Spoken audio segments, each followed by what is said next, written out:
Hi மக்களோசை வாசகர்களே, நண்பர்களே மற்றும் viewers. இன்று நாம் மக்களோசை குடும்பத்துடன் இணைந்து புத்தாண்டின் முதல் பெரிய விழா, அதாவது பொங்கல் திருவிழாவை கொண்டாடுகிறோம்.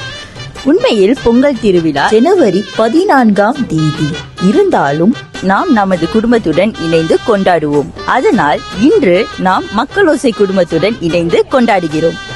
இந்த சுப நாளில் நமது விவசாயிகளுக்கும் மற்றும் இயற்கைக்கும் நன்றி தெரிவிக்கிறோம். நாம் நம் வாழ்வில் நலமும் வளமும் பெற அனைவருக்கும் இத்திருநாள் நல்வரங்களை கொடுக்கட்டும். என் சக வாசக நண்பர்களே, உங்களுக்கும் உங்கள் குடும்பத்தினருக்கும் நாம் இனிய பொங்கல் திருநாள் நல்வாழ்த்துக்களை தெரிவித்துக் கொள்கிறோம். ஒவ்வொரு தமிழ் மனமும் இத்திருநாளை மகிழ்ச்சியுடன் கொண்டாட வேண்டும் என வாழ்த்திக் கொள்கிறேன். பொங்கலோ பொங்கல், தமிழின் பெருமையை வளர்க்கும் இந்த திருநாள் வாழ்க. நன்றி. இந்தியர்களின் இதய குரல் மக்களோசை.